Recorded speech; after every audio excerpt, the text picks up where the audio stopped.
All right, it's coming up here. Meeting is now streaming live on YouTube. Yes. What a world. And I'm actually bringing this little thing here. Yeah, I can see you right there. Okay, great. Now you're going to actually see it on the website itself. On the NDs for Truth website, as I update this, we should be live there as well. Did that work? It should have worked. Oh, I see. I made a mistake. I can entertain people with my singing voice. Yeah, go ahead. You can start. Activate that vagus nerve. Oh, nice. That's a good thing for people right now. You're sitting at home, you're stressed out, singing. Singing is a very to help a troubled soul.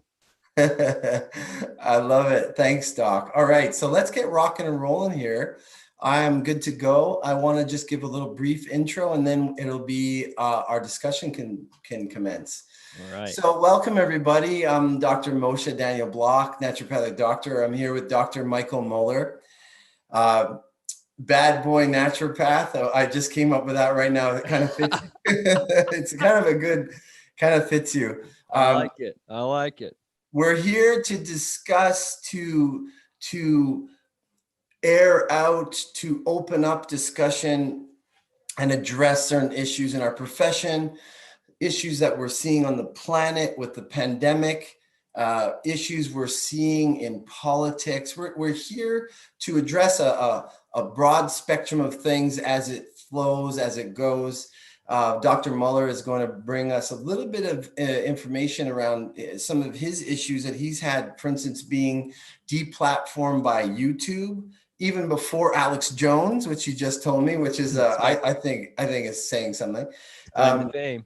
Yeah, and let me just give you a little lowdown on Dr. Moeller. He's a licensed naturopathic doctor who's devoted his career to helping men look and feel their best, which I actually appreciate because there's not a lot of men's health stuff out there. Mm-hmm. It's a small niche compared to the women industry, which is, I think women are smart. They've worked on that for a while, but men tend to be a little bit more like wait until the car door falls off to go to the practitioner. So, oh yeah, let me just get here. So as a naturopathic doctor, his job has been to get one's body, mind, and spirit in their peak state. He doesn't treat disease, which is a naturopathic thing. We don't treat disease, we treat the people. Mm-hmm. He gets, and his philosophy is to get the body so resilient and healthy that a person can stay away from and withstand disease, mm-hmm. build the immune system, support the vital energy. It sounds like some good things that you're doing here. He uses an individualized approach with all of his patients, history, lifestyle, unique lab testing to develop an optimal life protocol. So this includes change of lifestyle, diet, supplementation, and where needed pharmaceuticals. I specialize in the area, he specializes in the area of testosterone and growth hormone therapy, taking healthy men and helping them reach their optimal health. So welcome, Dr. Moeller. It's a pleasure to have you here. Welcome. Hey, no, I'm super glad to connect. Like I said, I'm still trying to figure out how I found your stuff, but obviously your vibe attracts your tribe. So I landed on your NDs for Truth website, and I'm pretty sure I've kind of stumbled along some of your work before. I think maybe even I think you were on Dr. Lauren Noel's show. Is that right? And I think I've seen some I've seen some of your other stuff before. So this is kind of, it's almost interesting. No, I don't. That doesn't ring a bell. Laura Noel? Yeah, Low. Oh, Dr. Lowe. Yeah. Lowe. Sorry.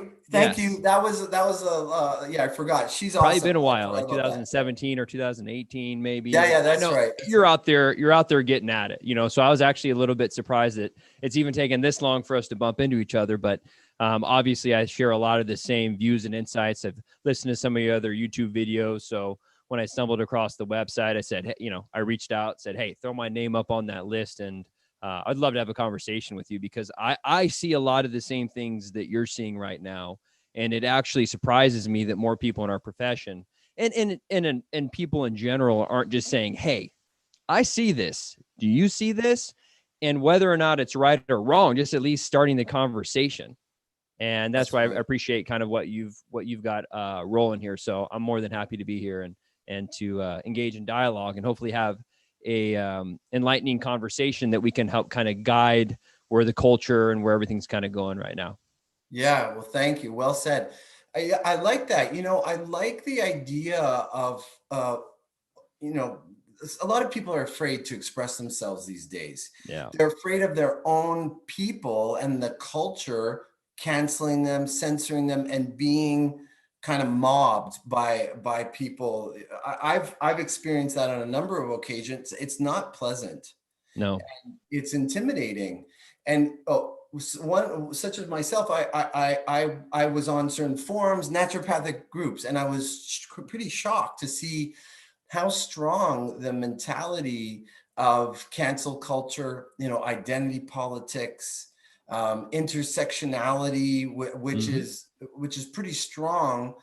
It has become pretty strong, but it's not the majority. It's a minority, but even the minority has such a strong voice and I don't know what it is. It's like a tidal wave of energy behind it Mm-hmm. that can be quite intimidating for people. So it has silenced quite a few people. Yeah, and I agree with you. I think one of the things that I see more than anything is, we talked a lot before the podcast. We did a little prayer about truth, right, and embodying the truth, Yeah, and a culture that I think is all cultures based upon being able to communicate and tell the truth to people. And often, like in medicine, in men, it's funny you talk about the car door. There's also a sin or a lie of omission, right? When you're like the car door is falling off and you don't want to recognize it. And I yeah, think that's what we see right now in this kind of cancel culture is how many people in the population. We can go back to I was born and raised in Illinois, a very conservative Republican area. And when I was out here for the 2016 election, the the the omission that I think a lot of people had to the Trump what do I want to even call that? The Trump effect. People like didn't even want to admit that and whether or not you say, even if we want to say it's bad or good or whatever, half of being a human being is admitting the truth and saying, hey, half the country voted this way, at least. Right. So if you're tired and you're not recognizing your body's tired and you want to push through it, like that's a major red flag. And we see it, because habits transfer to other facets of life. So if you're doing it in one place with your health, then you're going to do it in your politics, you're going to do it in your spirituality, you're going to do it in your religion. And yeah. today I just I have an integrative clinic. So we have a medical doctor and we had this meeting and one of the medical doctors is in the ER and we're talking about the cases and just with the vaccine and everything. And often when we know someone wants to disagree with us, we shame it on the front end. Oh, like I can't imagine anyone wouldn't want to do the vaccine. Everyone should get it. It's going to be so good. How can you even think not to do it? And I'm like, that doesn't lead to a place of dialogue. Right. And that's No, what you're saying. You get on these forums and people are like, how can anyone think that vitamin D can help?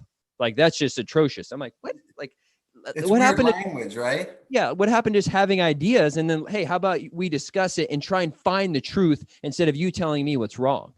Yeah, yeah, exactly. Yeah, I agree with that. And that's where, and that's where we're getting to with YouTube and culture in general. If you have an opposing view, people try and shoot you down before you say anything. Like only a dumb person will think vitamin D is good, and all of a sudden I'm That's like, they that's try and ad block you.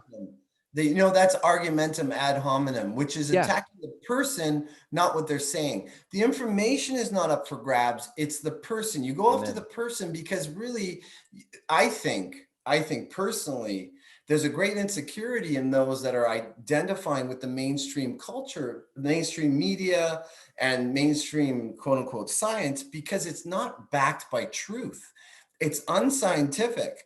And there's this instinctive sense of that. And so the people that are anti-vax, for instance, they don't want to have dialogues with those. Sorry, the pro-vaxxers don't want to have. They don't want to even have that dialogue. Yeah. And like just what you said, so it's argumentum ad hominem. Just attack the person. You're an idiot. You're a this. You're a that. So that happens a lot. Yeah. And it's sad because we won't get to the truth that way, like censoring No. the other person. Like the reason we talk, the reason we have relationships, to me, I always like to tell the difference. Like, why are stories interesting? Right. Most stories are something like this, an interesting story, like a movie is. here I was, something went wrong. I did this to make it better, and then things were better, right? Like that's why, when you meet with a friend, oh, hey, how's work been? Well, this thing went wrong, but I did this and got better. And the thing is, that's beneficial for all of us. When I talk to my friends, I'm in a group chat and I said, hey, I have this guy, he has low platelets. Can I put him on testosterone? And then someone says, well, I had that problem. I went and researched this, and this, and I found out this, and now I do it this way. That's helpful. And if we don't have that open dialogue, if we don't have the ability, and like you said earlier, to even speak the truth, then how are we going to find out what's right? Yeah. So now one thing I understand is that in a lot of states and even provinces, for instance, in Ontario and Canada, other provinces that have licensed naturopathic doctors. I'm in the wild, wild west of Quebec. Yeah. We are not licensed here. We're practicing under the Drugless Practitioners Act of almost 100 years ago. That's cool. Which is fine. I'm fine with non-regulation. That's another topic though. But in the States, I know that the AANP strongly urged naturopathic doctors to zip it around COVID. Mm-hmm.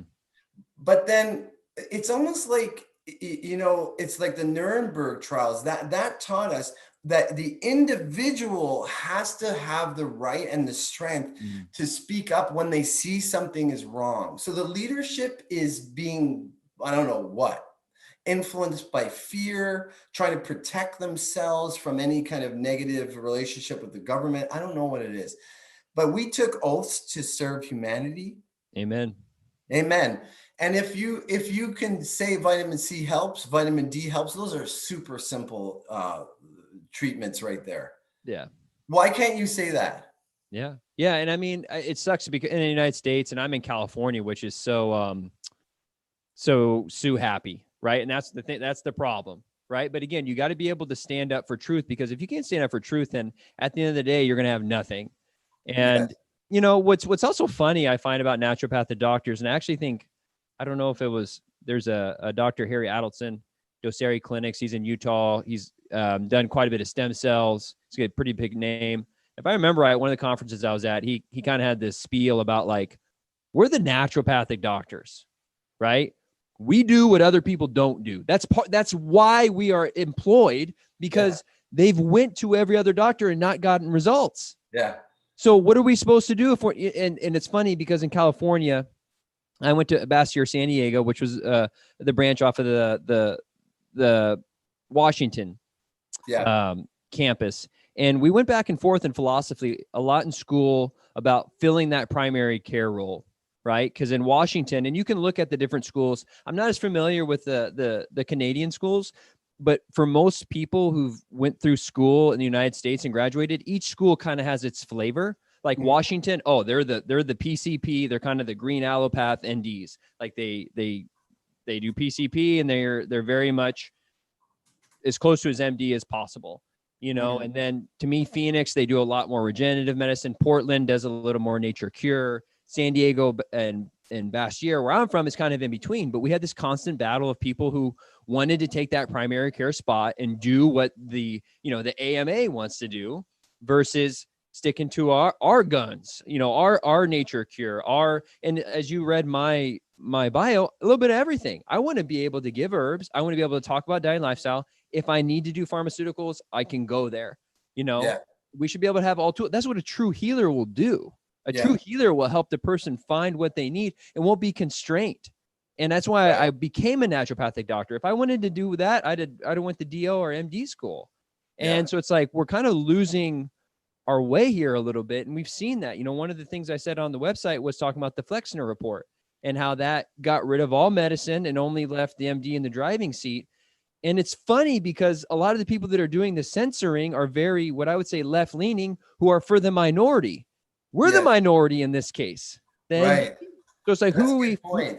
And then you want to talk about censoring us? It's like, if you can't, and the funny thing is, it's just this group identity politics. And at the end of the day, it boils down to the individual, which is funny. If you make things smaller and smaller and smaller, you eventually realize it falls on the level of the individual, right? Instead of doing group politics. So, I mean, I've been talking about this, so I'm glad that you are too. And I think it's a big time for reflection in medicine in general. And we see what COVID did to the United States and the world in general. So it's like, we got a wake up call here and try and figure out something's gone wrong, right? When we look at the chronic disease, when we look at what this virus was able to do, it's like, why was it able to do this here and not other countries? It's like, probably because we're immunocompromised, we're overweight, we're on 30 different medications, we don't have community, we don't have all these We're things that taking naturopathic doctors can vaccines. bring. We're taking vaccines that are Yeah. predisposing us to a hyper reaction when we're exposed to the virus. Yeah. We're on our cell phones, Wi-Fi, now 4G moving into 5G. There's a whole bunch of factors there that are super important. Yeah. I really like what you said about the individual. Everything in the work that I do as well, I do a lot of mind body stuff, a lot of homeopathy. When I do counseling, holistic counseling, when I'm working with someone and they have a beef about their dad or their mom or their coach or their whatever, they're suffering no matter what kind of a jerk or person that they're exposed to or a situation. Their suffering comes down to themselves, to a choice they're making. Even in a difficult situation, a person who's at peace within themselves can experience a difficult situation and be at peace. Yeah. Even though it's hard, it's not pleasant, but Yeah. they're okay. And so this cancel culture, the identity politics, it's cleverly opposite of what actually is necessary for healing, is trying to protect everybody from their wounds and their sensitivities, trying to make sure that we zip anything that could be even slightly offensive and hurting people. And this is actually a very bad trend for what people really need to be strong and to get past their wounds. I agree. We're enabling their wounds by doing this. Yeah. We're saying you are too weak to handle this load. Let's not give you the load. Right. Where in medicine, we talked about, you're too weak to get the virus, so let's give you a vaccine, right? You won't be able to, you cannot get chicken pox. Therefore, we need to vaccinate you. That one that really kind of grinded my gears a little. And again, I try and remain in the middle. Yeah. I'm trying to remain in the middle. I'm like, and try and follow research. And when things are muddled, the other thing that frustrates me too about what we just like what's frustrating is like the conversation that we're having could be considered taboo, which is like, if we don't talk about this, who does? Right. No, it's like, it's kind of like there's a boat and someone's like, hey, I think it's leaking underneath the deck. And the captain's like, no way it can be leaking. Don't even go and look. It's like, hey, I'm going to go look underneath it. And they're like, oh, look at this guy. He thinks it's leaking. He's going to, it's his fault. I'm like, just can I check? Can I go check and see if this thing's leaking? Cause I'm pretty sure this boat is leaking right now. And and to say it is a curse, and I'm just like, man, how do we get into this situation? How do we get out? Really? Right. Well, the way I think is to really stress, the starting point is to stress that conversation must always happen, even if there's discord, disagreement, even if we get a little bit shouty. Yeah. I don't necessarily, but that's okay. No, just as long as you can say, Dr. Jared Zeff, who's a naturopathic doctor. Do you know the name? He's I feel like I read some elders. No, I think I've heard him talk more than maybe one. Is he still around? Yeah, he's still around. He's kicking around. He actually had an encounter with the cancel culture situation. I might get into that a little bit, or I'll let him. I'm wanting to get him on the show. I want him to get on the show because he still wants to practice. He still wants to teach. He's a really, really good teacher, and he doesn't want to have that mob at him. If he comes on this show, then they're going to want to cancel him. Jesus. So whatever. Anyway, he says, I may not like what you have to say, but I'll defend your right to the death to say it. Mm-hmm. I may not like it, but I'll defend it. And one thing I think is that we should be teaching the attitude that, let's say you say something to me that initially hits me in such a way that it hurts a little bit. I need to look at myself and say, was what Dr. Michael just said true? Mm-hmm. And if I don't know right away, I need to sit and meditate with that for a while and think about it. If it's true, well, then thank you for your honesty. Thank you for pointing out something in me that, I could take a look at. I need to take a look at. If it's not true, well, then I need to learn how to be strong in myself so that I don't let it affect me and like tear me to bits. Yeah. So that process of receive, listen, discern, and decide. It's a super I like that. simple but important process. Can you repeat that? Was it decide? Was it? Listen, like Yeah. absorb, listen, consider, discern, and then decide. I like that. Instead of just decide, right? That offended me. Wrong. Yeah, exactly. That Yeah. offended me. And the fact that it offended me makes it wrong. And because it offended me and it makes it wrong, well, therefore it's also not true. Yeah. This is how the Marxist kind of Inversion. energies are reversing everything. You know, like in George Orwell's 1984. Mm-hmm. The truths are reversed. It's backward thinking, new speak. It's war is peace. I think I have it in my room right here. Oh yeah, awesome. War is peace, ignorance is strength. There you go. That's like an important Required manual. reading. It's happening.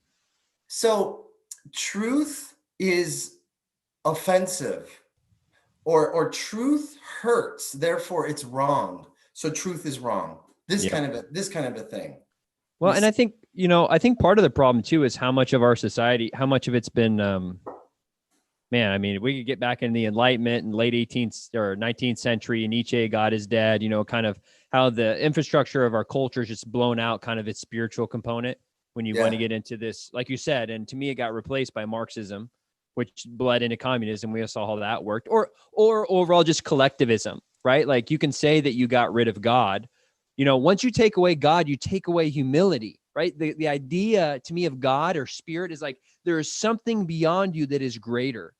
And that's cool. I'm cool with that. I'm glad. Like I'm just this little meat skin puppet here, right? I don't know if you're into. So I did one of my meditations. I had some plant medicine meditation, and one of the main things that I kind of realized was the differentiation between I am God and I'm not. Like the difference between He's in me, but there's still the difference. Like I can't like create a planet, right? But there's humility in that. To when someone offends you, like you said, all right, I don't know everything. If I think I know everything, then I can judge, and then I can say it's wrong, and then I can get offended, which doesn't help anyone. And that's why, in my opinion, Lucifer was very intelligent, and that's why he became Satan, right? Because he's like, I know everything. I don't need God.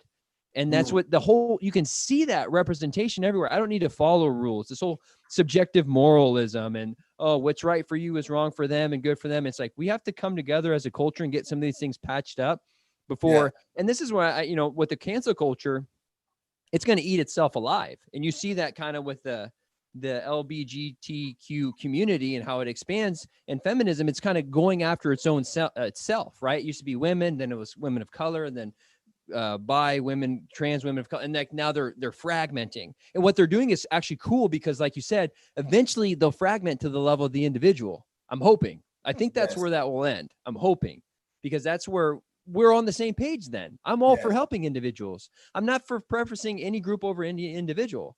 Like as a white male, when I got interviewed in San Diego last year, they asked me if I was prejudiced, and I kind of wanted to say, I answered it and just in the way that I said, hey, I know what I know, but I'm a small town farm boy who's leaving the farm to move to San Diego to become an naturopathic doctor. I don't know if you could get more diverse than that, like the thinking in my head. And I just said, I am more comfortable with things that I know, but I'm very open to experience.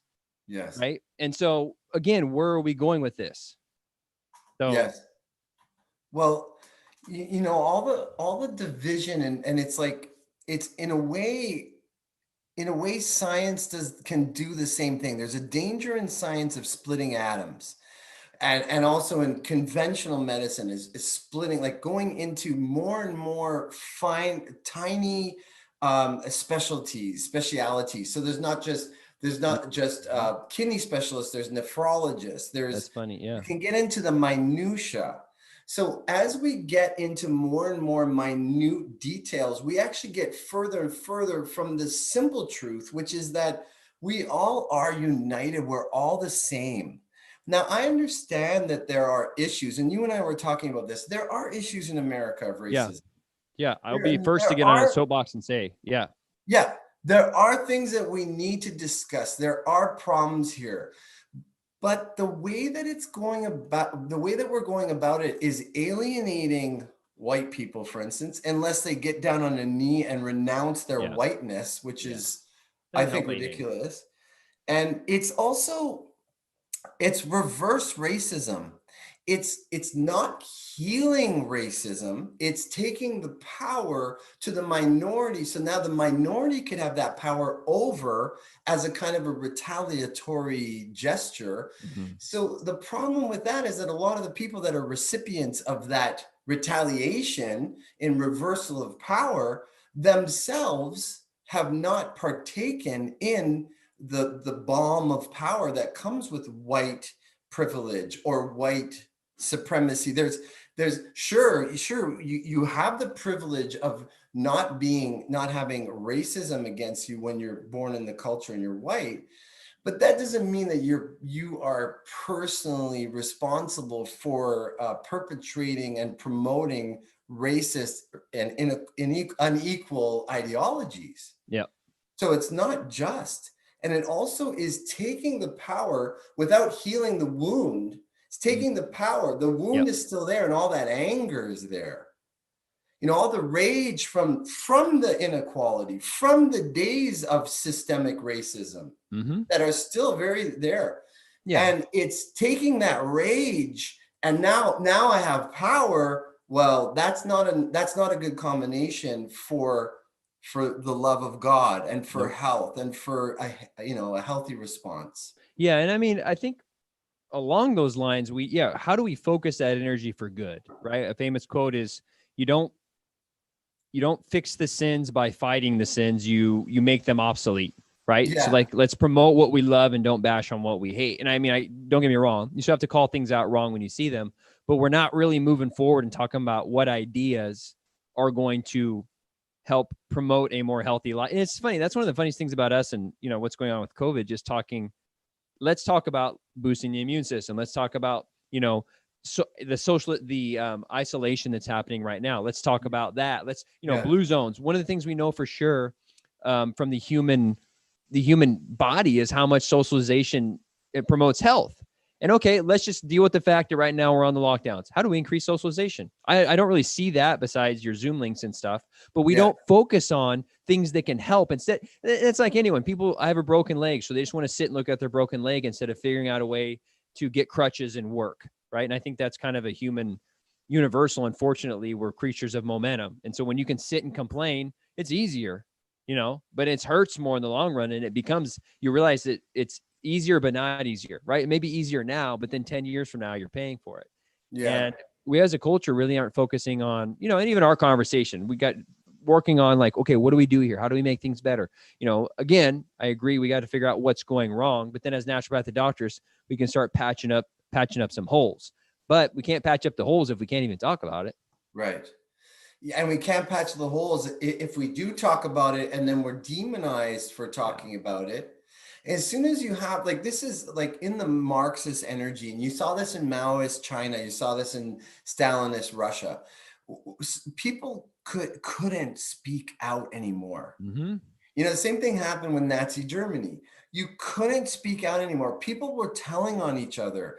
The Quebec, I just got the Gazette, the Montreal Gazette. That's our newspaper here, right? Yeah. And it said that experts say that it's actually good for you to tell on your neighbors if they're having gatherings. It's good because you're doing good for the people. It's for your protection. And that was, das ich für, I forget what the German is, but it's for your protection was a Nazi slogan. And people don't see what's happening right before their eyes, that they are actually, unfortunately, it's a bit of an edgy term, but they're useful idiots. It's the Yeah. people who are unaware that they have been socially engineered and manipulated by a mindset, by a psychological manipulation plan, Mm-hmm. by the state, by the government. We call it the cabal, whatever the people that are behind this. They're engineering people who are unaware to be the foot soldiers, to bring in this total upside down reversal of society so that it's easy to first they divide us and then they conquer us. Yeah. That's the whole idea here. It's the scene in the Matrix where the woman in the red dress scene. If you remember that, where Morpheus takes Neo, he's like, Neo, the Matrix is a system, and they're walking by, and he goes, these are the people, that they're in the system and they will defend it, right? And I have that, Yes. you'll talk about these things with people and they, and that's why I really just try and plant seeds, and I do my best to be very soft with the way, and I'll be different with you. You and I can just hammer away, but a lot of times I just kind of like, oh, what do you think about this? What do you think about that? You got to kind of plant seeds like, oh, hey, do you know, like, did you hear about the vitamin D study? And like, what vitamin D study? I'm like, oh, like, do you know 90% of the people that died of COVID were vitamin D deficient? And they're like, really? I'm like, yeah, you should check it out. Just That's plant great. little seeds instead of saying COVID is a scam. It doesn't work. Take vitamin D. Again, we have to learn how to, Christ-like. Dude, Jesus was one of the best teachers for a wide variety of reasons. And it was the metaphors. It was the way that he talked to people and the way that he communicated. He never came in and was like, he set some rules down, but from what I can tell, it was just super soft. And then he just spoke the truth. Yeah. So, and he held authority in his person. Mm-hmm. So the words could be more gentle and soft. Yeah. So I like that, actually. Well, and I think I noticed this in 2016. I got in a lot of discourse, and for transparency, I didn't vote at all in 2016. 2020 is a little bit different. But in 2016, I just kind of was having dialogue, and I'm like, you don't want to have dialogue. I'll be talking to someone, and as I'm talking to them, it was casting pearls before swine kind of thing. Yeah. And I'm like, you don't want to hear what I say. You literally just want to tell me what you know. Yeah. And convince me that you're right. There's a lot of that's a major problem for a lot of us. They just want to, like, you tell, instead of sitting, I'm like, let's have some dialogue. And again, so to me though, I had to reflect on myself and be like, let's be honest. I was kind of doing that too. Yeah. Right. So when I was from then forward, I'm like, okay, I'm going to do my best that when I'm talking to someone, maybe they know something I don't. Yeah. Right. And this is where I try and do my best to always give the devil his due on the opposite end. Like, you want to talk about systemic racism. I have seen it. I've seen people that are racist. I've seen people that are sexist. It is a problem. I do not like it, and I condemn it. And I will do my best to stand with anyone, anytime I see any type of injustice. Yep. And I don't want to throw everything underneath that bundle when there's some form of irregularities going on there due to, pay gap and all these other things. It's like, we need to look at the details of the situations and make educated, outlooks. So to me, yes. But it starts with that dialogue. And there's so many people, like you're saying, they've been in the system, they went through grade school, they got engraved in a certain way. So trying to open them up to think for themselves and not just follow CNN, Absolutely. Absolutely. And here's something I actually want to bring a little bit of a balance to what I said before of Christ's words were gentle and soft. Yeah. They weren't always, man. He turned over the money lender tables. Yeah. He spoke it exactly like it was. And for that reason, the power structure at the time, the Pharisees and Sadducees, they didn't like that he was, challenging their authority. Mm-hmm. But this kind of comes down to another topic. I don't know if you've gotten into this at all. I don't necessarily want to go into too deep, but the idea of us being sovereign beings. Are you aware of this? That's why Christ was an individual. He wasn't a group. Right.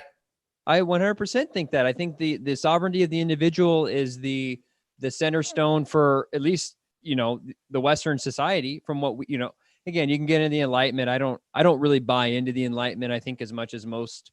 I did a lot of philosophy in school and how it was the savior and all this stuff. I think it there was some good stuff. A lot of it, I think, misguided us. But, the individual, again, is I was mostly libertarian. I kind of got to a point where I'm like, just leave me alone. Let me make up my own decisions. And if it's a mistake and I'm not hurting anyone, I need to make the mistake on my own. I don't know about you. There are plenty of times in my life I needed to mess up, because if I don't mess up, then I don't learn the mistake. Like, sometimes people will give you advice.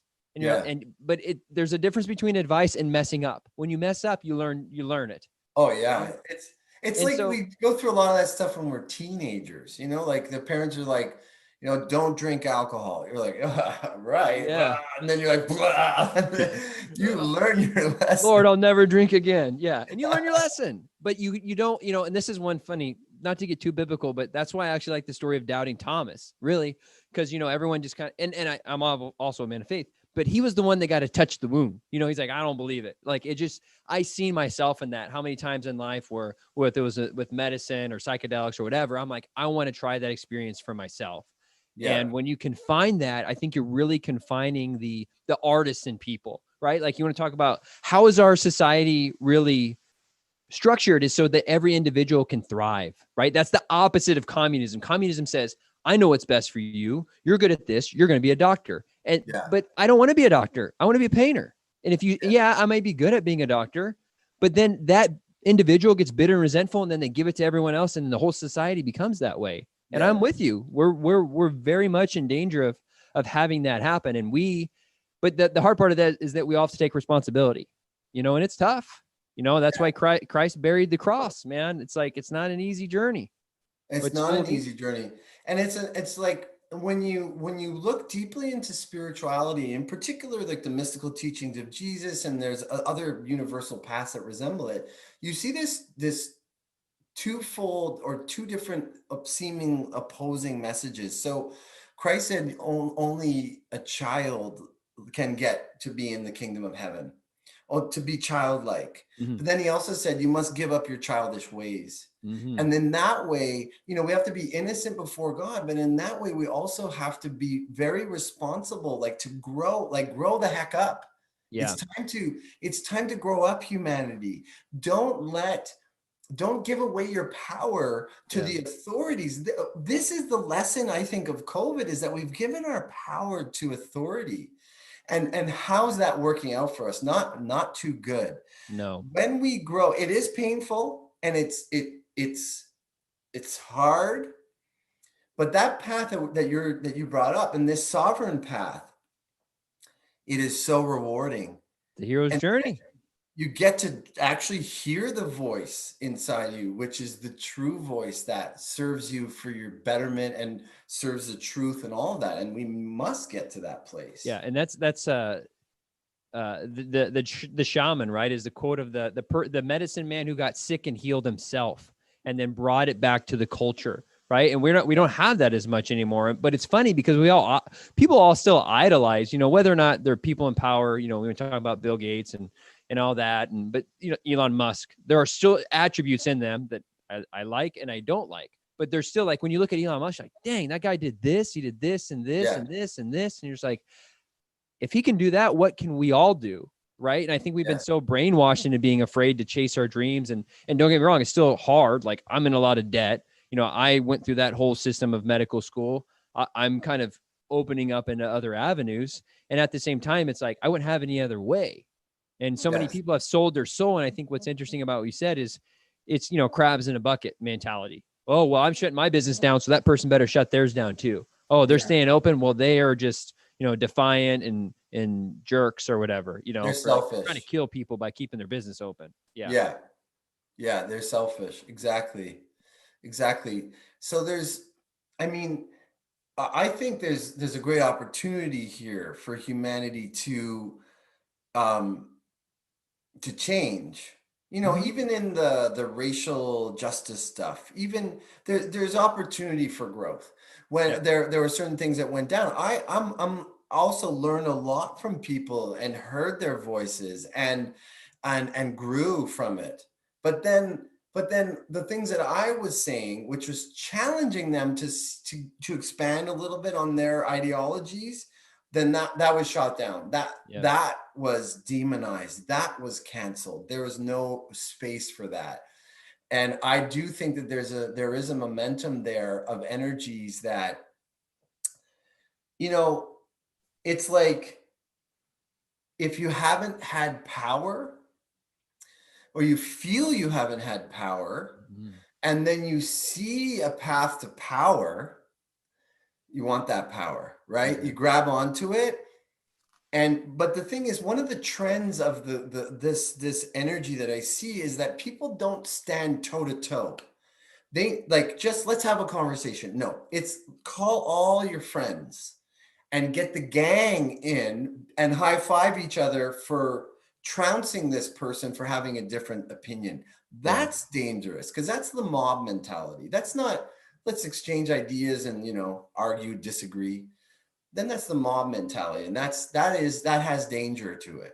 Yeah, you're a mouthpiece, right? You're just regurgitating some other BS that someone else made up. You're not even thinking for yourself, and you can see that, right? Like whatever, name a topic, and when you start talking to someone, you can like, okay, they think this about abortion, they think this about taxes, they think this, and it's like there's never any level for nuance. There's never any level for intrinsic detail. No, you can't. Oh, you're on this side. You're on this side. It's not. We have dialogue, we have conversations in order, like you said, to find the truth and to help people, because that's what the truth ultimately does. Sometimes it's painful and it hurts, but in the long run, it's always better, right? And it's just like, it's like they call it white lies, and even that, I've done my best to really figure out how I can speak from a place of truth, but also not use it as a weapon, right? Like I'm not trying to smash someone like, hey, do I look fat in this? Yeah, you look fat, lose some weight, right? You can say, hey, you look good in that. And there's ways, I don't know, I'd have to think about that one. That one's hard on the fly. That's a sensitive one, especially if you've been married for I don't know how long. Yeah. Right. No, you could say actually, to be very honest with you, if my wife said to me, do I look fat in this?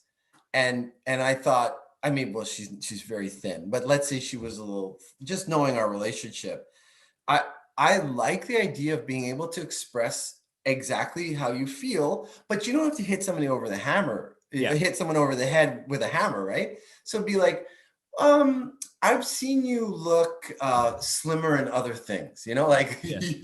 And sometimes, an actual and it could be, hey, I would probably usually throw the question back and be like, what are you asking for? I'm like, hey, you look beautiful in that, right? If it was my partner. Because that's, if that's what you're looking for right now, I can give you that. What do you need? Instead of me saying, yeah, you look like you gained 10 pounds. And again, there's a level of honesty. It's like, hey, it's been COVID. It looks a little small on you or whatever. You got to figure out ways, right? Then half of that is it. I think the other end of that with telling the truth, it takes a little bit of effort. Like right now, I'm even like, oh, how would I say that right? A lot of people don't want to take that time to think things through. And they just, again, they'll regurgitate another response they've heard somewhere else. And really, at the end of the day, when we're talking about complex topics like this, we're talking about health, that doesn't really help anyone. We really need to hear from individuals. And I assume you've had this experience when you say things and then people are like, hey, I really like that you said that. And I'm like, yeah, like, but it doesn't help like that you're not saying it too, Yeah, I don't mean that in the same way I said a mouthpiece, but speak your mind too. I'm sure you have plenty of things the world needs to hear. And if it's something like, if that invigorated you when I said that, I bet you have some things that you need to say as well. So I love that you said that, because this has happened to me numerous times. People have, I say come up to me, but it's not, they don't come up to me because it's through Facebook chat or it's through email. And they say, I love what you're saying and I support you fully. And I wish I could say that, but I can't. Yeah. Now, the reason that they say they can't, and this is an important topic that I'd like to actually open up right now, is usually for financial reasons. I understand that they need their practice. They're afraid about their practice. Now, I'm pretty idealistic about this, because I understand I understand the fear. I want to just really put that out. I understand the fear. But in this day and age, we have to choose a little bit of a deeper choice than to live out of the fear of loss, rather than the support of important ideals. And our oaths, for instance, like to have these ideals as naturopathic doctors that we're here to represent truth and love and healing and the divine healing power of nature. That's what we're here for. So if a person says, I'm not out there saying the truth because I'm afraid of what's going to happen in my practice, then their priorities are, Yeah. I mean, I keep bringing, Jesus is a good example. He could have easily just said, hey, not the Son of God. Sorry, I said it, walked away. He said, that's what's so crazy. There's a heck, I am the way and the truth. No one gets to God before me. That's a pretty bold thing to say. And, but it's the same thing. I like a Braveheart. You've seen it with Mel Gibson? Yes. So, there's the scene where he gets taken in and then she's like, hey, she comes down. She's like, I need you to pledge allegiance to the king. And he's like, will he pledge allegiance to my people? Like, so he shows you mercy. And he's like, will he show mercy to my kin? And she's like, you may live and all this stuff. He's like, if I pledge my allegiance to him, then everything that my mission has been about is already dead. Right. And that's us right now. Like everything that we say is dying when you don't stand up for what you believe. You went to school for 4 years. You've been healing people for 20 years. You believe in vitamin D. You need to say it. I don't, you Yes. know, Even if that means that you're going to, I don't know, lose your, okay, let's look at this as a possibility. Let's say they take away your license. So you find your people, you could help them through grassroots by, if you've been practicing a certain yeah, amount of time, you have your patients, yeah. you could treat them off the books, off the records. You don't need to be catering your whole thing to this system. This is what we're talking about. You're libertarian. I'm realizing I'm very libertarian too. And we had a lawyer on here a few shows ago, few lives ago, Karen Lessick, who is a libertarian. It's the what they're trying to do is the exact opposite of libertarianism. They're trying to amp up government control 100%, so that the people have no say. That's the exact opposite of what the law is supposed to be, and what common law is, and what the king or any sovereign or any governing body is supposed to do. They're just there to make sure that people can live happy, healthy, protected lives with good boundaries, safe, sheltered. This is what they're supposed to be doing. And then, be free as you want. This is the exact opposite. It's taking total power into the government, which is supposed to be there for the people, not for the people, for the government. Yep. So we see a reversal here. And I think that fulfills, and along with the other reversals that we're seeing, the prophecy of the first shall be the last, and the last shall be the first. That things are reversed. This is what we're seeing. And I'm pretty clear and pretty convinced that we are in the end times. I always think like the book Revelation, I think that the end times have and always been only a step away. And I think that's one of the thing about end time prophecies. And it's like, if you don't live your life that way, then yes, the end is always right there. Yes. And right. And I think now it's more apparent than ever. It's like, we're one step away from things going really, really bad in the wrong direction. And at least here in LA, when the first lockdowns happened was when I was like, whoa, what happens if martial law kicks in? What if they cut off the water? It's like, for the first time, you're like, whoa, this is like, for my generation, it's like, this is the first time I've ever been exposed to something like this could really change the world. Like, I haven't been through a world war. I haven't been through now. And it's like, I'm so soft. I'm soft. I'll be honest. I couldn't survive a week in anywhere. Like, I'm outside I'm in California. I go home to Illinois and I'm like cold in 5 minutes when it's 20 degrees. Yeah. So, yeah. And I mean, I really, at the end of the day, kind of what you're talking about, like it's flipping everything up. Well, and no one cares till it like gets close to them though. It's like, well, they're not taking my license away yet. They're not coming after my modality. I'm like, cause I do a lot of hormone replacement therapy, and with the compounding, like I remember when they started coming after compound pharmacists, right? And like the Pfizer and Merck said, HCG isn't safe through a compounding pharmacy. You have to buy it through us, the manufacturer, which is 3 times hot, So I think that's a political play for money personally.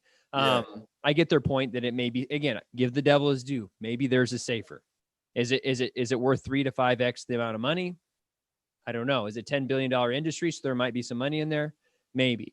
But it's funny too, in our profession and in most places, it's like, it's okay if they censor that person, right? Oh, okay. Well, that person, Alex Jones is crazy. You can censor him. Oh, Owen Benjamin, he's crazy. Joe Rogan, he's crazy. And it's like, let's just censor all of Fox News. Let's just censor all. It's like, where do we, whoa, people, like we and I had this conversation the first time we met. I'm like, there's people in our profession who's cool censoring other people. I'm like, you don't get it. You're next. Like if you don't stand up for the people who are being censored next, then you're next. There's a saying about that in one of the Nazi camps. The guy was like, first they came for the communists and I wasn't a communist. Then they came for the Jews and I wasn't a Jew and I didn't say anything. And then when they came for me, there was no one to say anything because I was the last one. And that's what they don't get. It's going to eat itself alive. And like you said, where are the principles? That's what I'm saying. It's like your license. Yeah, your license is really important. But 5 years from now, literally when everything's censored and you can't even practice naturopathic medicine, what's your license going to be then? When they say, oh, vitamins, there's been talks in the States, and I don't know what it's like in Canada, where they want all the vitamins to be through like a doctor's order. So then that's all Yeah. got to go through Pfizer and Merck. And then all of a sudden they're going to be doing all the vitamins and, Right. oh, your levels of vitamin C, you can only do 100 milligrams a day. Yeah. Right. Or like vitamin D. Oh, well, you're at 20, you're at 30, you're at 30. So you don't need any more. And it's like, Absurd. when do we have freedom? Like, that's why I became a doctor, is to practice medicine the way that I saw. I put time and effort. I go on PubMed. I research, and it's not me, but it's like, I want to help people. And how am I supposed to help people when they're coming in and putting regulations on the way? And that's, again, back to the conversation. That's why I became a naturopathic doctor. Yeah. Right. And I think that's for most people. I got interstitial cystitis.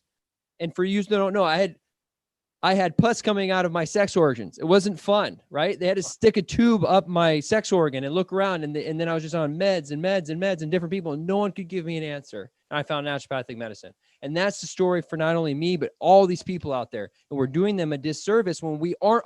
No one came there and offered any type of naturopathic medicine to me. I'd have jumped all on it. Yeah. It's like, how are we going to keep folding into this stuff? It's like, we got to stand up and stand our ground. The system of conventional medicine, not individual medical doctors, because I've been very impressed with a lot of them standing up and speaking truth. Yeah. But the system itself is horribly dysfunctional and corrupt. And people need naturopathic doctors to not be handcuffed by the same system that screwed the medical doctor system up. Yeah, I agree. And it's good. And then again, this goes into the censor thing, and you don't stand up, and it's like, well, I'll just give it an inch. And before you know it, you're over here, and you're not even a doctor anymore. I don't know what you are. Yeah. You're a sales rep for a pharmaceutical company at that point. Yeah. I really feel like I really feel like the majority of naturopathic doctors, or at least more than half, let me just put it that way, they may not agree with everything that we say, but they agree with the general sense that we have to be able to practice freely. They may differ on some of the points that we're talking politically. I'll maybe get into some of the stuff that I don't agree with what you said, but that's fine. We're meant to all be in our different places with different things. We don't all have to have hive mentality, but what we have to stand up for are the important principles that govern everything that is healthy.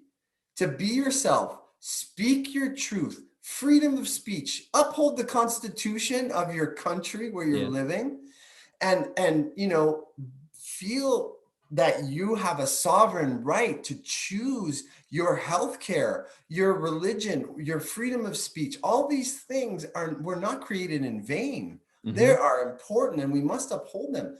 Where are all the principled people? I'm Spartacus. I'm Spartacus people, Yeah. Hope it's not us, because what's funny though, that's diversity. This was what it kind of surprises me so much. I'm like, we want diversity in our medicine. What, of just skin color or ideas? Yeah. Right? Is it skin color or ideas? I've never been that way to see like skin, like, okay, there are different correlations from people growing up in different places and having different backgrounds, and it may lead to the differences in idea. But the beauty that we're looking for is the different tools in every individual, that they can manifest their highest self, that they can become their highest self, and then radiate that to everyone else. And when we stifle that, it makes us sick, and we're seeing it. The principle of diversity, 100%. Yeah. And I personally think the skin is the least interesting. The skin color is the least interesting thing about a human being. We are so deep, and we have multiple bodies. I'm talking like yogic and Eastern culture. Our naturopathic philosophy also identifies with, the soul, spirit, the mind, the emotion, the body, this multi-leveled person. So it's the least interesting is the skin. The diversification, when you go in and you plow, the diversity, what we're learning about diversity and like with biodynamic farming and, like permaculture, is that you have the strength in diversity. Let all of those creatures and living things just be themselves. Don't control them. And then you're going to have harmony. You're going to have abundance. That's important. So I like that point that you make, that it's diversity of of everything is Yeah, important to have thoughts and diversity. actions. And again, to me, I think that's one of the beauties of the world that we're living in for the first time in a long time. Most individuals, the pursuit of happiness, and I would say the pursuit of, you get to decide what you want to do with your life, which Yes. may not always, like, that's a Jordan Peterson, happiness versus meaning, and being able to figure it out on your own is, becoming the sovereign individual. Because we are, and Nietzschean idea of like this, discipline equals freedom, Jocko Willink, which is a Nietzschean idea that you have to be disciplined in an area, you figure out what you like to be disciplined in, and then you get better at it, and then you help the rest of the world in that Yes. area. And if we stifle that early on, then these people don't ever get to mature into their gifts that they can truly deliver to humanity. And I think that's why we're all here. Yeah. Yeah. I agree. Like I've encountered some fears in the last year plus. Like my first introduction to the fervor of the mob mentality of cancel culture, intersectionality, and all that stuff occurred last year with the Andre Sain event. I don't know if you're familiar with that, what that was. The vote, yeah. Remind me. Say, I Well, remember. it just, Dr. Sain was talking in Chicago, he's teaching, and he's French Canadian. He used the N word, and it offended a lot of students. And he kind of tried to explain himself, and he didn't apologize right away. He made a mistake in using that word. It's a terrible word. Yeah. I don't even want to, I never want to use it myself, but he did it out of a kind of an innocence and ignorance, not racist, and there was no discernment there. Yeah. And they were tearing him apart. They were calling for his cancellation and pull him from the records, and they're still kind of doing that today. They're still trying to erase him. He's one of the greatest elders that we have in our profession. His brilliance and his experience are amazing. Now, that doesn't give anybody the right to, if they were racist. Yeah. Yeah. But he's not racist. Yeah. He made a mistake, but there's no leniency there. And I saw into this. The veil was lifted. I didn't even know that this was going on. So this is something that I actually was introduced to a year ago, and since then I myself have been canceled for a number of reasons. Yeah. Because I'm putting my voice out there, because I'm saying things that are not popular, because I have a quote from Candace Owens, a Yeah. conservative Black woman, Yeah. Okay, I'm not allowed to say it because I'm white. Well, let's hear what the conservative Blacks are saying. Yeah. No. Which is a racist idea. You can't say that because you're white is a racist idea. Exactly. It's like you're basing your decision on the way I can act by the color of my skin. That's, I think, racist. I think it's that's a very simple logical. I got canceled in like 2000 in undergrad. I would discuss ideas like this, and I really would not consider myself, again, I preface it with, like, I think all people will have some form of prejudice in the way that I'm a 6'1" white boy who grew up in Southern Illinois on a farm. I played sports. So if you put me in a group of 31-year-old basketball players that can drive a tractor, we're going to have more things that we can naturally align with. And I don't think that's racist to say. I'm just saying, like, I can sit with an naturopathic doctor and I know there's levels that we can communicate on. So, but again, it's not just the skin color, it's the wide variety of other ways that you can bond with a person. But yeah, I was told in undergrad, we talked sociology about, I don't even remember the topic. And I was told, hey, you're a white male, your opinion doesn't matter because you don't know what it's like to come from this perspective. And I'm like, well, maybe, and I'm not trying to force my idea. I'm like, maybe I'm cool. I'll hear your perspective. Please talk all day. I love hearing different thoughts. Hey, maybe if I share something with you, we can help make your idea even a little bit better. And then we all win. How about that? No. Yeah. I'm like, no, you're a white guy. Well, if I had $1 for every time I heard that, I'd have probably about $50. I go out for a nice dinner with my family. But I'm a white. I understand I'm a white guy. That's my skin color. Yeah. But I'm also a naturopathic doctor. I've been practicing for 20 years. I've worked with every race, every religion. I've worked deeply with people. A lot of wisdom has grown from that practice. That should give me a right to speak. But not even that. Honestly, let's put that aside, okay? Because there's another reason I have a right to speak is that I'm a human being. Yeah, amen. That's what I was gonna say. You don't even need that. Yeah, like you have a voice, and that's what we believe. And Yeah, this cancel culture and this collectivism is the exact opposite of that.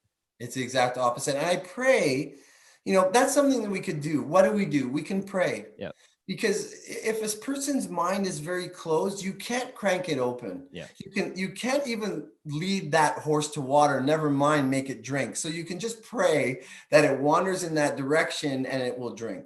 So we could do that. I wanted to just finish a thought from before about what I had started to feel a little bit of fear yeah. in, my reputation getting trounced, losing business. This came up. This is real. I have lost business, but I've also gained business. I lost some people, and that's a sad thing. I wouldn't reject them in my practice if they came to see me. My heart is wide open to them. I have love for them, but they won't see me. They won't learn from me now because Mm, I'm listed, right? I'm on that yeah. list. But I've gained other things, blessings, and in a way, it weeds out people that are not thinking or not resonating with these important times of we have to open up and wake up. We really have to open up, wake up. So I felt that fear, but I didn't stop being me because I felt fear. And so I don't feel that fear anymore because I haven't given it power by not acting the truth in face of it. So it doesn't have the same power. Um, than if I acted out of fear. Mm-hmm. When you act out of fear, you really diminish yourself in relation to it. And then it's that much harder to get to it next Yeah. time. It's a bigger mountain. Yeah. God did not give us a spirit of fear. And then, yeah, you're dropping your own energy when you're giving into the system instead of standing up in a power position, right? And we know that. What does that do for your neurotransmitter and your hormones? Just sitting in a power position. So I Yeah. agree. I agree. Yeah, absolutely. Absolutely. One funny thing about this kind of stuff that we're talking about, I'm so I was in 1996 I started studying at CCNM in Toronto. Mm, And that school was better then than it is now. It's gotten much worse. yeah. The essence has been removed out. They're kind of slowly shouldering homeopathy out of there.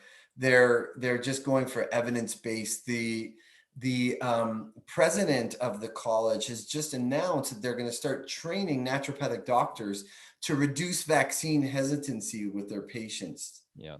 so that they'll be promoting the vaccine. Now, I don't think that that's a very good idea at all. But in any case, the 20 years ago, I got in trouble for mentioning people's skin color because you weren't supposed to see skin color Oh, yeah. differences. Yeah. And that's where I'm coming from, man. I'm like, and now if you say, I don't see skin color. Well, then you can't say that because then Yep. you're not seeing the plight of Black people. So there has to be this very strong racial divide in order to deal with the problems. No, I don't think so. I think we need to see the problems, but we Yep. don't we don't need to be so emphatic on how there are all these racial differences. We keep plugging and supercharging Yeah. these racial issues by focusing on them in this fashion. And like you're saying, they keep coming at it from a different angle, right? And that's Yeah. kind of what I was saying earlier about like it's eventually just going to eat itself alive, right? It eventually turns on itself because it doesn't have like a clear direction. Like you want to talk about hate speech and like the ever expanding group of minorities that are less privileged. It just gets small. It's like, first it was, let's just say women and then women of color and then blah, blah, blah. And it's like eventually, like in the feminist movement, they're kicking out white women, right? And then they're going to kick out. And then it's just like I said, eventually I think they'll hopefully get to the level of the individual and realize like, oh, wow, we're all different. That's one of the funniest thing is like, yeah, I'm white, you're white, but it's like, we have a lot of things that are similar and a lot of things that are different. So you just can't look at us and be like, these two guys are the same. It's like, you've been out for 20 years. I've been out from 4. I'm from Southern Illinois. You're from Canada. I play basketball. I don't know what whatever. You do homeopathy. I do TRT. It's like, yeah, we're the same and also very different. So For What good does sure. it do anyone to throw us all in a group and categorize us? No, actually, Jordan Peterson addresses that brilliantly. He says that there is more diversity within the groups than there are between different groups. Oh, wow. That's a trip. So I mean, because it's silly to put all black people into the same group Yeah. or all white people into the same group and say black people are this, white people are this. It's like oversimplification and overgeneralization. Well, yeah. And as doctors, we take all these things into consideration and we look at the wide variety. So you'd think it makes sense as a naturopathic doctor that's like, I'm not just going like, oh, this person's black, so I'm going to do this. This person's white. It's like, no, that literally might have 1% to do with my total treatment plan for this individual is considering there are ethically some diseases that's, I think, very hard to argue against the evidence that Yeah. certain diseases run through certain ethnicities. Yes, that's true. So, I mean, I think you should take that into consideration, but that's a very small part. My treatment plan has very little to do with skin color at all, right? Like it doesn't, I could be blind literally and the conversation would go very much similar. Yeah. So, Yeah, definitely. I appreciate that. So, so one thing you had told me is that you had a YouTube channel and you got canceled, or oh yeah, we didn't even get to that. Yeah, we're an hour in. Sorry, that yeah. was my claim to fame is that I got booted for Alex Jones. The part what really sucked was, and I don't know, maybe I had 100 subscribers, 200 subscribers. This is like 2017. I have a podcast now. But back then it was like, wasn't a whole lot, I was just getting on YouTube, trying to build up some stuff. I was just out of school. And my first one, I think I got flagged for talking about L-carnitine and I showed a B12 shot. So I don't know if they thought I was promoting drug use or whatever, but they sent me a warning. And I just replied and I was like, hey, what did I do wrong? They're like, see our community guidelines. All right, look at the community guidelines. It's like 13 pages. So I'm like, hey, I am sorry. I would love to remain compliant. I like your service. I would like to provide information using your platform. Can you please let me know what I did was wrong? And I'll do my best if I think is correct to alter that. And if it was like something, if it was free speech or they were going to try and stifle me in one way, shape, or form, I probably wouldn't listen. But I needed to know what was their reasoning, right? I'm not going to just go throw the baby out the bathwater. Yeah. And so I appealed it, and then they said our appeal stands. And then like 3 days later, they just canceled my whole channel. I probably had, I don't know, at that time, 15, 20 videos. It wasn't a ton, but it's still like something I spent some time in. I edited some videos and put them up there. I enjoyed making content. And then they didn't even tell me the other videos. I had some conversations similar to what we're talking about here. So I get a little like, man, am I going to go on here? Is my whole YouTube channel going to go down? Maybe. My channel now has almost 3,000. So that takes a long time to build up. Yeah. But like you're saying, it's like, if I can't talk about what am I going to do? Wait till I have 3 million followers, whatever.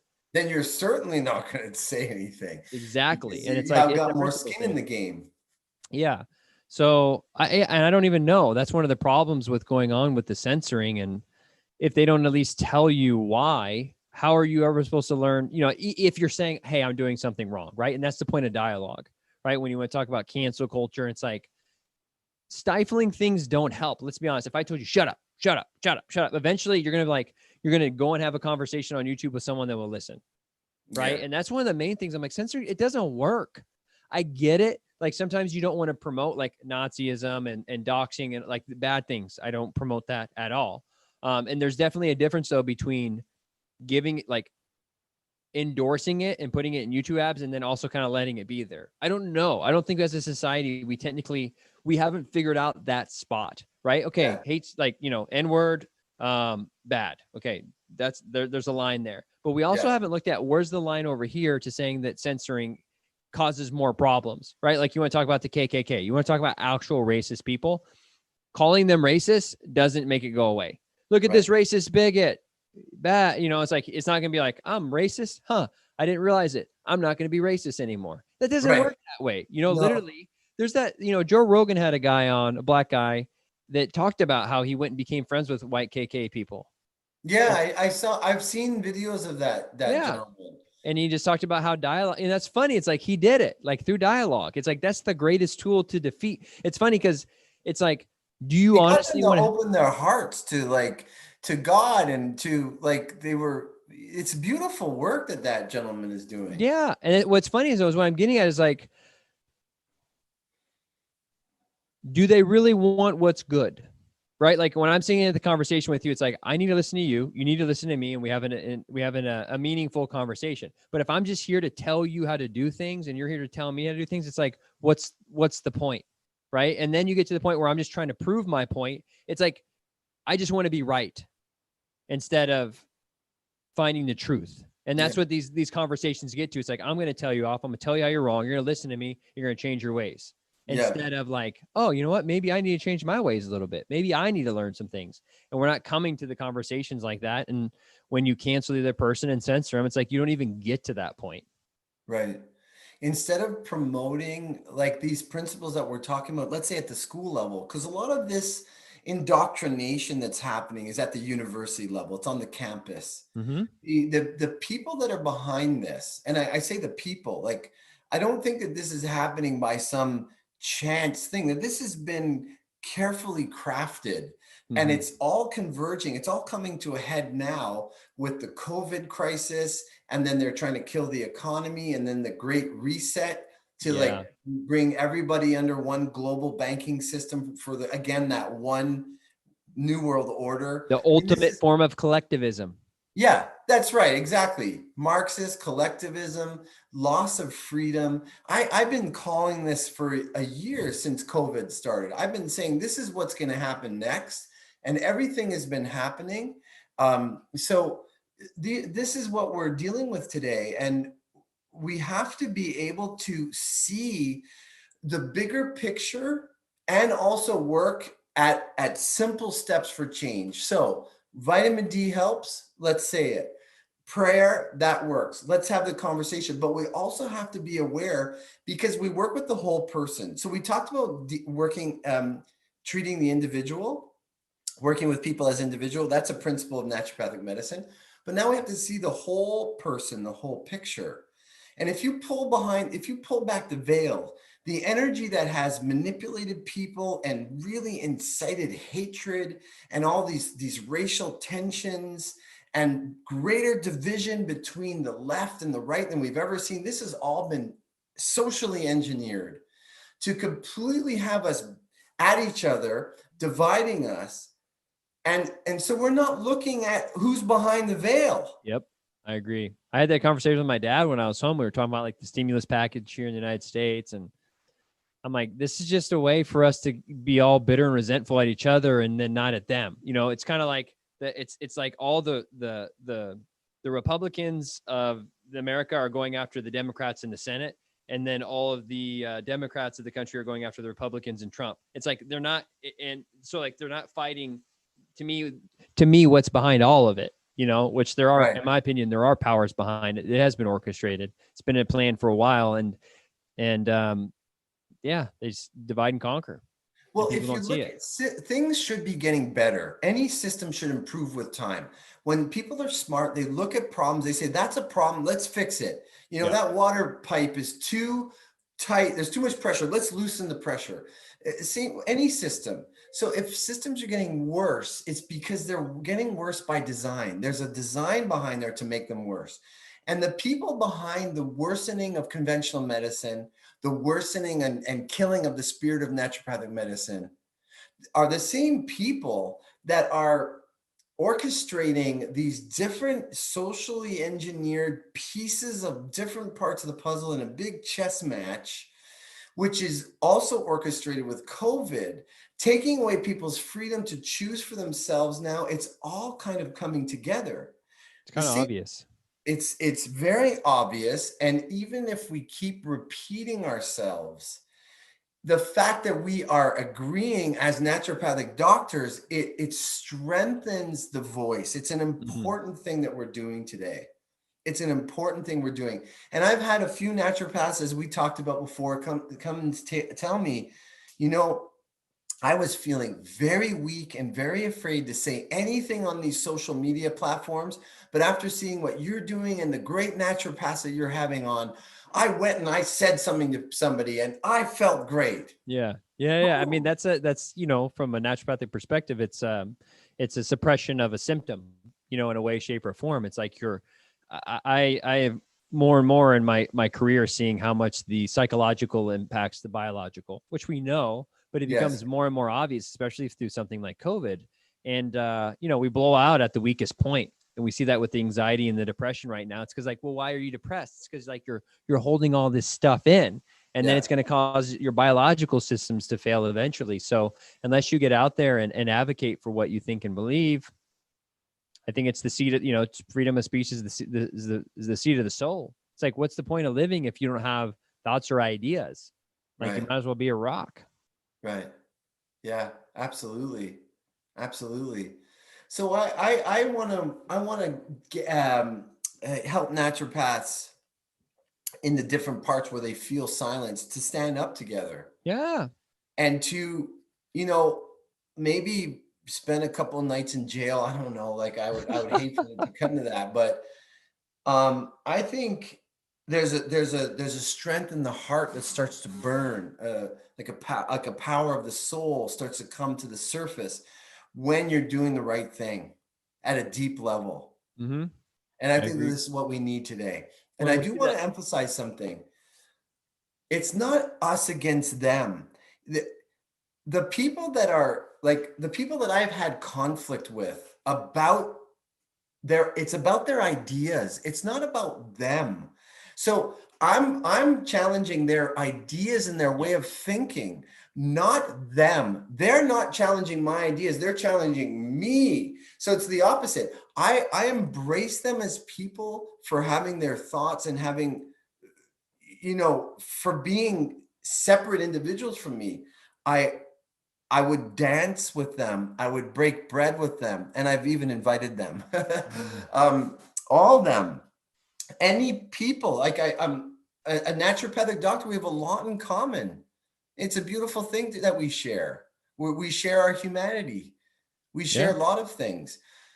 So this is not about us versus them, because there's a lot of that going on. This is about the ideas, because ideas can be challenged. They must be challenged. They should be challenged. Ideas should always be challenged for the sanity, for their purpose, for the functionality, and for the outcome that they bring. There's nothing wrong with that. Yeah. Yeah. And I agree. A lot of people take things way too personal, right? I think the reading of the Four Agreements was always was a good book for me. And I read those Four Agreements every morning. You're familiar? Yeah. Don't take anything personally, right? Yeah. And I did, it kind of made me, and I read it every morning for, I think 2 years. I had it in my journal just to remind me every morning of, especially being in the profession that we're in, you gotta have thick skin, because you're going against the tide a little bit, and people are going to challenge you and realize, it's not even you. It's a reflection of themselves. Right. And they're trying to battle some type of demon in their own head. Yeah. So, again, I'm just here trying to speak my truth. And then if I can find my way through, I can find my way through and hopefully enlighten others. And again, if I'm taking the wrong path, I'll try to do my best to reflect on it. And if I need to change course, I'll change course. Yeah. Because again, I give the devil his due with the vitamin D studies. It's like most of them, we don't have actual studies, to my understanding, and maybe you've seen these if they exist, to show that, let's say that someone's vitamin D was low and then we raised it up. It's kind of the same thing with testosterone. We know with testosterone, guys who have higher testosterone just live longer. But there hasn't been enough studies to show that guys at 300, if you get them to 800 and they live for 30 years, that they live longer. But what we do know is that people with vitamin D are higher, right? A higher vitamin D live longer. So, but we haven't had time to get the studies to show. It's like, well, if it's low, if we say that we had 1,000 people and you took 500 with low vitamin D, and then you took the 500 with high vitamin D, and then you raised them up and ran them for 30 years, unless there have you seen a study like that? Because I haven't. I haven't. No, in that particular way, right? I'm saying what it shows, like, well, these people are low, we raise it up, and then all the benefits happen. Right now, we just know correlatively, and which could just be maybe they're in the sun more. We don't really know. Yeah. So I want to find the truth, right? But to me, I'm like, what does it hurt? Like, get their vitamin D up. It's cheap, it's easy, and most likely it's very correlative to better outcomes. So why not? We don't have the science to back it, but we have instincts. Yes. And that is a form of empiricism that is not accepted in the modern manifestation of science. Again, the whole thing about the flexor report, the Rockefeller was behind that, along with J.P. Morgan, and a lot of the usual suspects are at play in the medical field. So what Rockefeller also did was started with this campaign to smear the naturopaths, the homeopaths, the hygienists, and the herbalists at the turn of the century when the AMA was really weak, like over 100 years ago. They were weak. They started using terms like unscientific. They manufactured that idea out of the blue in order to discredit the successful practitioners that were actually lucrative at that time over 100 years ago. They were the medical doctors of today. So they discredited it. So we're all anal about science and what science is.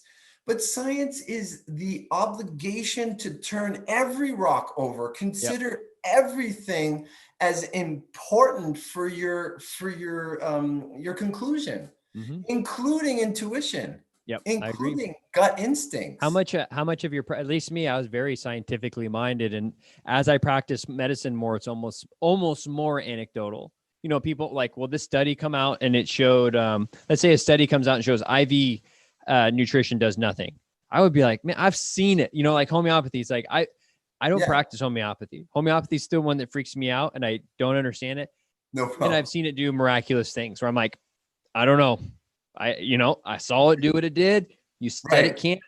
That pig flew. What do you want me to say? Maybe my eyes deceive me. I'm not sure, but I've seen 10 pigs fly when they're not supposed to. Right. So what am I supposed to do? Discredit that? That's not scientific. No, that's not scientific. So there's a weird mind job that goes on around science. It's I think the most important piece of being a scientist is being wide open to receive and to observe nature in all of the abilities that we have. Not just, there was a study and I read the study because they did the study. We all know how corrupt and how misinformation creeps into those studies and the agendas that they have, number one. But number two is that, again, back to that sovereign ability. We're children of humanity, of the creator. We have, the truth lives in us. We can recognize truth. We can learn to recognize truth. This is what we should aspire towards, and to train our doctors to be that way. One thing I really appreciated, did you see the frontline doctors? They got up and were talking about hydroxychloroquine is working. And so there's a Black woman there, a Nigerian woman. Yeah. Well, she's not, she's American, but she's originally from Nigeria. And she's saying, you're asking me for the studies. Yeah. I don't have the studies, but I know it damn well works. And I'm not going to wait for the damn studies to save my patients because I know that this works. Why would I do that? Doesn't make sense. What am I supposed to do? Just sit here and let them die? And I know this thing may help. Like, that's one of the craziest things about that's natural medicine 101. It's like, okay, you can go over here and suffer. Like for me, I had interstitial cystitis. Okay, you're gonna have this for the rest of your life. I'm like, okay, so am I just supposed to accept that and just like have to pee every 15 minutes for the rest of my life? Is that what you're telling me? Oh, I'm gonna go and try this. Oh, that won't work. Well, it worked for me, so I feel better. Ivermectin, I saw that one too. Yeah, ivermectin, that's another one. There's a lot of different things that we could be doing for COVID, boosting the immune system with various means that we talked about, but a healthy mind and a healthy heart it's the number one factor for health. And the number one factor for health is being true to yourself as you are an individual. Yep. And as a profession, that's true too. If we are trying to gain credibility by emulating conventional medicine or thinking that this is the gold standard that we have to emulate, this is totally wrong, because the principles of, I want to give you use the quote. I don't love the quote, but you use it a lot. Give the devil its due. Yeah. Because it doesn't really apply in this case, but I think conventional medicine will always have a role in severe forms of illness that require heroic measures. Now, we do have heroic medicine in naturopathic medicine, but there's some cases where you just got to send them to the hospital. Yeah. You just got to send them to the hospital. They need drastic measures to save their life. Life first, right? So that I agree with. But then the rest of the stuff, we're not bound by those very tightly engineered ideas that medical doctors are bound to practice by because of the Rockefeller came and turned medicine up on its head to serve petrochemical pharmaceuticals to make money. We don't need to be bound by those principles. We practice differently. That's what you said too before. Well, it's funny. Yeah, you probably get that alternative medicine. Like, we're the originals. We've been around for thousands of years. The new, all these other stuff. This is the new stuff. Maybe you can say new medicine. I don't mind traditional medicine, but yeah, absolutely. Absolutely. I agree. Yeah. And a lot of people don't even know about that thing, and that's kind of where, the Childhood Protection Safety Act of 87 in the United States, most people, hey, I'm like, hey, this vaccine that if everyone dies from it, they will not have any form of litigation against them. It'll go against the United States and it'll come out of taxpayer dollars. And again, I'll try and figure out a better quote, but give the devil his due. I get it that, people who are at 100% in line with the vaccines, yes, they see that, they saw that as a problem, that people were getting hurt and that they decided to get their back. Otherwise they wouldn't be made at all. So I get why it happened, and that's, again, a lot of these conversations I kind of have that with abortion. When people bring that up, I'm like, I think abortion is clearly wrong. I don't think you would say, oh, my wife, I would love to have my daughter or my girlfriend, I hope she has an abortion someday. It's like, no, by that point, it's too late. Like, you have two bad decisions. You have a baby that you didn't want or prepared for, or you, in my opinion, you kill an unborn child. It kind of sucks, right? So we need to get real true with it. And now that we're here, as an naturopathic doctor, I say, hey, why don't we go back to when this happened and before it, and say, as a culture, we're promoting a very sexually open culture and unprotected culture that is allowing these things to happen and causing problems. And if we don't address it there, as a naturopath, you're eating too much sugar. You have type 2 diabetes. What are we going to do with your ulcer? Or what are we going to do with your neuropathy? Right now, we don't have a good option. You can use this drug, or this surgery. But if we can go back to your diet, then this would have never happened.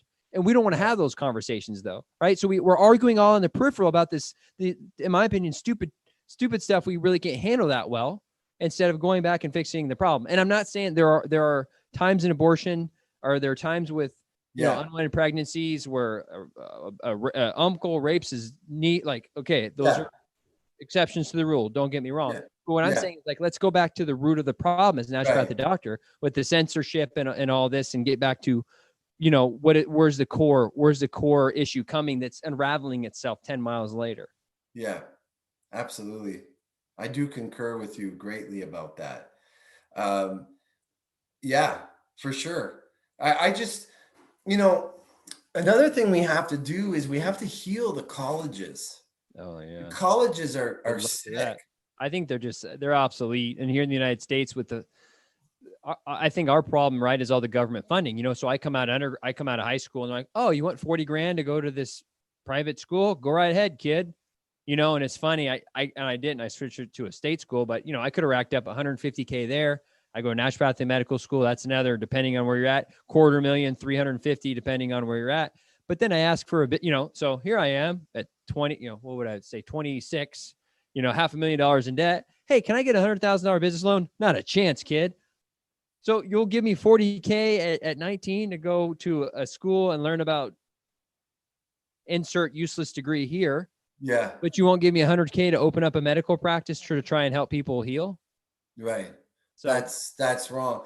And that whole, like, the fact that the colleges are so expensive, the naturopathic colleges, it's a real shame. Yeah. Like they just keep cranking the prices up and up. They can, because the state will keep giving them money. So this is what happened, like in the state school, like in Illinois, where I'm from. When I went into undergraduate, my first semester tuition was $3,600. By the time I graduated, it was like $62,000. It had almost doubled. And that's because I could get a bigger loan.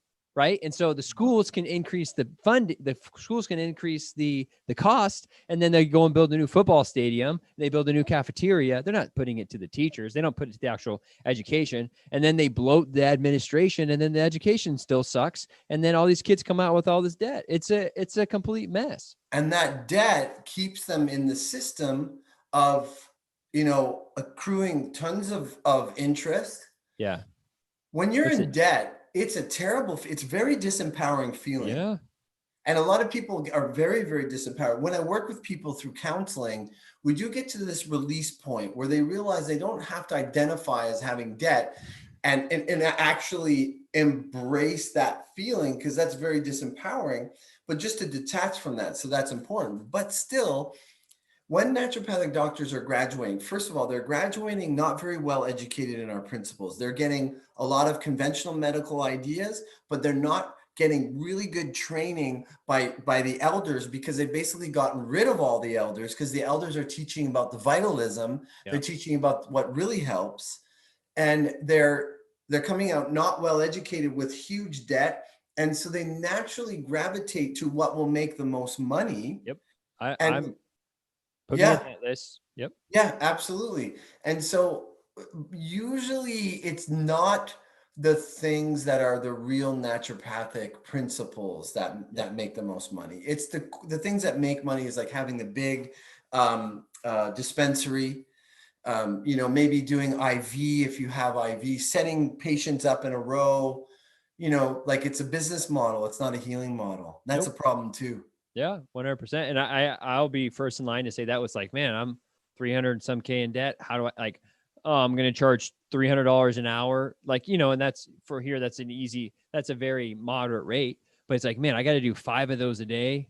And then half of it, that goes to rent, that goes to the front desk. It's like, oh, I can do 1 PRP and make $1,200. Maybe I'll do, and then IVs. Oh, I can do 4 in an hour and I can make 200. Oh, okay. So. Right. It's all decisions that are based in the finances.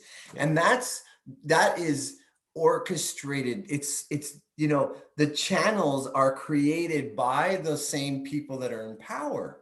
Again, we got to focus on the source, get to the root cause of the problem. So the root cause of the problem are these people that are making us all point in all these different directions, except at them. Yep. Like we got to look behind the thing that they're afraid of the people rising up. They're afraid of that. I agree. They don't want people to rise up. That's what people have to do. That's what we have to band together for what's right. And so we have to talk about it. That's what we're doing. This is the rallying call. This is the rallying call. Rally. I feel like we've covered a lot of good stuff. I feel like we could keep going on. I'd like to wrap it up soon, but I would like to hear whatever you want, a 2-minute, 3-minute, some last moment ideas, just to kind of put the cherry on top of this really great conversation we've had. I'm super grateful for you, Doc. Oh, yeah, no, I'm super glad. I can talk about these things all day. Man, I wouldn't even know really where to begin with wrapping these things up. I think we kind of hit a lot of the major nails, right? I think the one thing I would like to elaborate on is that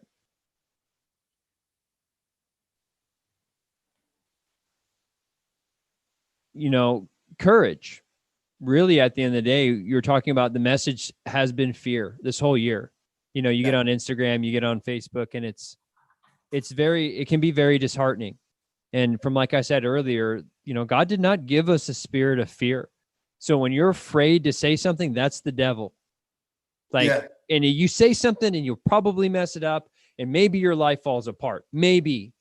But if you don't, it almost definitely will, right? And I would prefer that you said something now instead of 5 years from now.